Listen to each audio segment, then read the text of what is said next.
السلام علیکم، welcome to literature lovers. آج کا ہمارا ٹاپک ہے themes of Pygmalion by G B Shaw. تو سٹارٹ کرتے ہیں ہمارے تھیمز۔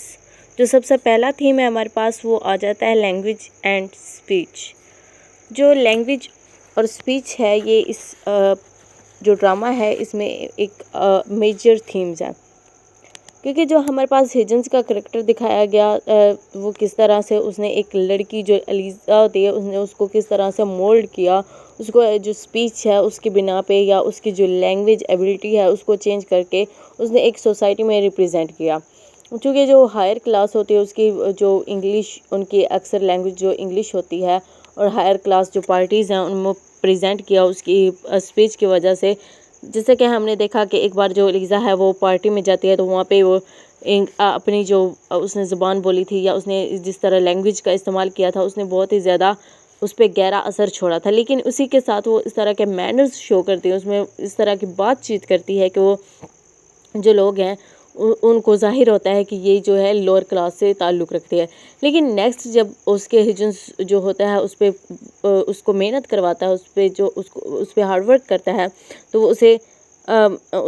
جو ہے اس کو دوبارہ سے مدد ملتی ہے کہ وہ اپنے آپ کو دوبارہ سے مولڈ کر سکے۔ تو وہ نیکسٹ جب ایک پھر کی پارٹی میں جاتی ہے تو وہ وہاں پہ اس طرح سے جو اپنی بحث ہوتی ہے یا جس طرح وہ بات چیت کرتی ہے، جو بھی بات کرتی ہے وہ اس طرح سے ایک اثر چھوڑتی ہے کہ جو سفیر ہے اس کی وائف بھی کہتی ہے کہ الیزا ایک شہزادی ہے، وہ ایک بادشاہی خاندان سے تعلق رکھتے ہیں۔ اس کے علاوہ ایک اور ہمارے پاس اسکالر ہوتا ہے وہ بھی کہتا ہے کہ یہ جو الیزا ہے اس کی جو رگوں میں شاہی خاندان کا خون دوڑتا ہے، صرف اور صرف اس کی جو اسپیچ ہوتی ہے اور اس کی جو لینگویج ہوتی ہے اس کی بنا پہ۔ تو ہم نے دیکھا کہ یہ جو لینگویج اور اسپیچ ہے یہ کس طرح سے یہ جو تھیمز ہیں یہ اس پلے میں ایگزسٹ کرتے ہیں۔ نیکسٹ ہمارے پاس آ جاتا ہے اپیرنس اینڈ آئیڈینٹی۔ یہ بھی ایک میجر تھیم ہے اس ڈرامے کا۔ تو جو ہم نے دیکھا کہ پہلے جب ہجنس کی ملاقات ہوتی ہے ایک پھول بیچنے والی لڑکی سے جس کا نیم ہوتا ہے الیزا ڈولیٹل، وہ اسے اپنے گھر میں لے جاتا ہے اور وہ چونکہ اس کا دعویٰ ہوتا ہے کہ وہ ایک جو لڑکی ہے اس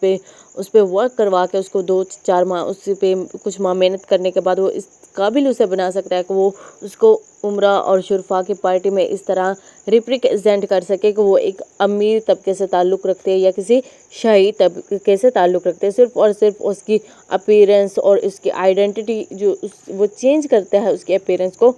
اس کی جو لینگویج ہوتی ہے، اس کی جو اسپیچ ہوتی ہے اور اس کا جو مائنڈ سیٹ ہوتا ہے وہ سب کچھ چینج کرتا دیتا ہے۔ جو سوشل کلاس ہوتی ہے اس میں اس کا جو ڈفرینس ہوتا ہے وہ ظاہر بات ہے، جو فزیکل چینج ہوتا ہے، ڈریس ہوتے ہیں، اس کے ڈریسنگ سینس ہوتی ہے، اس کی وجہ سے پتہ چلتا ہے۔ جو ماڈرن ایج ہے اس میں تو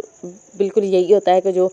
اچھے ڈریسز ہیں، ایکسپینسو ڈریسز ہیں، ایکسپینسو فوڈ ہے تو وہ ریپرزینٹ کرتی ہے ایک امیر طبقے کو۔ اس کے علاوہ جو لوور کلاس ہوتے ہیں ان کی جو زہر بحث جو جس بات پہ وہ جس موضوع پہ گفتگو کرتے ہیں ان کے جو چوز کیا ہوا موضوع ہوتا ہے اس سے ہی پتہ چل جاتا ہے کہ یہ کسی لوور کلاس سے تعلق رکھتے ہیں، اور جو ہائی کلاس کے ہوتے ہیں لوگ ہوتے ہیں وہ بہت ہی زیادہ ایک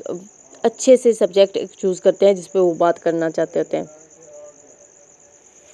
اس کے بعد آتا ہے سوشل کلاس اور مینرز۔ یہ جو ہمارے پاس یہ ناول جو ڈرامہ ہے یہ لکھا گیا تھا 1912 میں، جو کہ ہوا تھا ارلی 20th سینچری میں، اور یہ وکٹورین پیریڈ تب چل رہا تھا۔ یہ جو ڈرامہ ہے یہ بیس کرتا ہے ہسٹری پہ، تو جو سوشل کلاس تھا تب کا اس کو دکھایا گیا کس طرح سے مینرز یا اس ایج میں کس طرح سے جو لوگ ہیں وہ جج کرتے تھے ایک پرسن کو، جو سوشل کلاس تھا یا ان کے جو مینرز ہوتے تھے ان کی وجہ سے۔ تو جو ہجنس ہیں اس نے ایک اس میں دکھایا گیا کہ اس پلے میں اس نے جو ایک پور کلاس کی ایک جو عورت ہوتی ہے اس کو اس طرح سے ڈھالتا ہے، اس طرح سے مولڈ کرتا ہے کہ وہ ایک اچھی اور امیر اور شاہانہ فیملی سے لگتی ہے۔ صرف اور صرف جو اس کے مینرز ہوتے ہیں، جو اس کا مائنڈ سیٹ ہوتا ہے، بار بار وہی بات آ رہی ہے کہ جو اس کا مائنڈ سیٹ ہوتا ہے، اس کے جو مینرز ہوتے ہیں، اس کی جو اپیرنس ہوتی ہے، اس کی ڈریسنگ سینس فل آف اسے چینج کر دیتے ہیں، اس طرح سے چینج کرتے ہیں اس پہ محنت کرنے کے بعد کہ وہ ایک امیر شاہی فیملی سے ہی لگتی ہے، مطلب وہ ایک امیر فیملی سے بلونگ کرتی ہے۔ تو نیکسٹ ہمارے پاس آ جاتا ہے اسی کا ایجوکیشن اینڈ انٹیلیجنس، جو اس میں ہمارے پاس ہم نے اسکالر دیکھا جو ماہر لسانیات تھا ہجنس، اس کی انٹیلیجنس دکھائی گئی ہے، اس نے جو دعویٰ کیا تھا، اس کی جو ایجوکیشن تھی وہ دکھائی گیا، وہ مختلف جو زبانیں ان پہ مہارت رکھتا ہوتا ہے اور اس نے ان پہ بہت ہی گہری چھان بین کی ہوتی ہے، اور اس کا دعویٰ ہوتا ہے کہ وہ کسی کو اس طرح سے مولڈ کر سکتا ہے کہ وہ ایک امیر طبقے سے لگے۔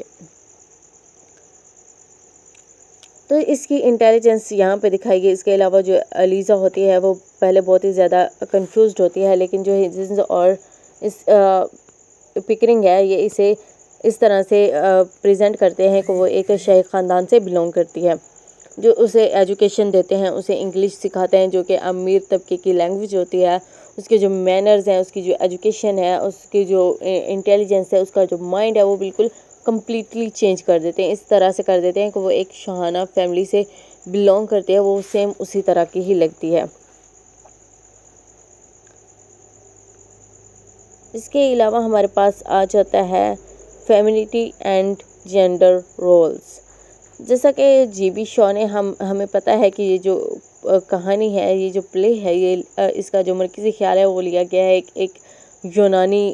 کہانی تھی اس سے، جس کا نیم تھا پگمیلین۔ جو پگمیلین کریکٹر تھا اس میں ہم نے دیکھا کہ وہ جو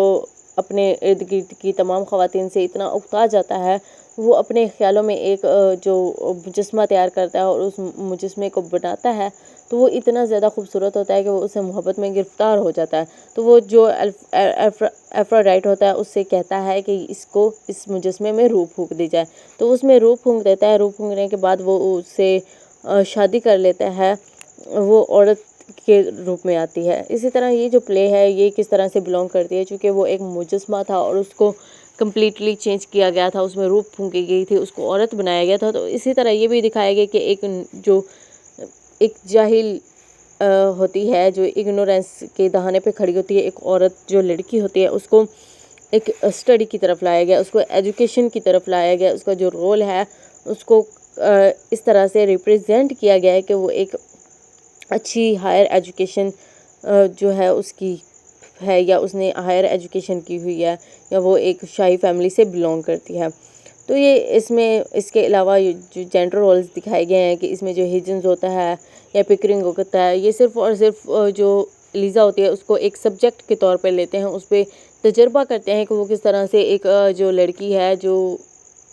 جس نے بالکل بھی کوئی ایجوکیشن وغیرہ نہیں لی ہوئی، جو بالکل جاہل ہے، وہ اس کو کس طرح سے انہوں نے مولڈ کیا ہے۔ وہ اسی بات پہ جب وہ ایک پارٹی میں لے جاتے ہیں اور وہ اس تجربے میں کامیاب ہو جاتے ہیں کہ سب لوگوں کو یہی لگتا ہے کہ یہ جو لیزا ہے یہ ایک شاہی فیملی سے بلونگ کرتی ہے، تو وہ خوشی محسوس کرتے ہیں کہ ہم نے بہت ہی اچھا کام کیا ہے، ہم نے یہ جو ہمارا تجربہ ہے یہ بہت ہی اچھا رہا ہے۔ لیکن اسی کے ساتھ جو لیزا ہے وہ بہت زیادہ پریشان ہوتی ہے کہ وہ بہت ہی کمپلیٹلی چینج ہو چکی ہوتی ہے، اپنی جو لوور کلاس ہوتی ہے اس کی سوچ، اس کے جو سب کچھ ہوتا ہے وہ ایک ہائر کلاس سے بلونگ کرنے لگتا ہے، اور وہ اپنے بارے میں خیال کرتی ہے کہ وہ اب کیا کرے گی۔ تو وہ جو لیزا ہے وہ اس کو بہت ہی ظالم شخص سمجھتی ہے ہجنس کو، کیونکہ اسے بالکل بھی خیال نہیں ہوتا کہ اب لیزا کہاں جائے گی۔ تو لیزا جو ہے وہ ان کا گھر چھوڑ دیتی ہے اور ایک فریڈی نامی شخص کے پاس جاتی ہے جو کہ اس سے محبت میں گرفتار ہوتا ہے اور اس کا اچھے سے رسپانس کرتی ہے۔ لیکن اس سے جب اسے معلوم پڑتا ہے کہ یہ دوبارہ سے ملتا ہے ہجنس لیزا سے، تو اسے معلوم پڑتا ہے کہ یہ واقعی بہت ہی سلجھی ہوئی خاتون بن چکی ہے، میں نے اسے اتنا چینج کر دیا ہے کہ یہ ایک سلجھ چکی ہے، اس قابل بن چکی ہے کہ وہ ہمارے ساتھ رہ سکے۔ تو وہ اسے دعوت دیتا ہے کہ تم ہمارے ساتھ رہ لو، لیکن جو لیزا ہوتی ہے وہ اس کا بالکل بھی اچھے سے رسپانس نہیں کرتی، کیونکہ اسے معلوم ہوتا ہے کہ جو ہیزن ہے اور پرینکنگ ہے، یہ دونوں جو اسکالرز ہیں یہ ساری عمر جو ہے کنوارے رہنے والے ہیں، تو وہ ان کے ساتھ جانے سے انکار کر دیتی ہے اور اپنی ہی جو لائف ہے اس کو گزارنا شروع کرتی ہے۔ اس کے ساتھ یہ جو تھیمز ہیں یہ ہمارے کلیئر ہوتے ہیں۔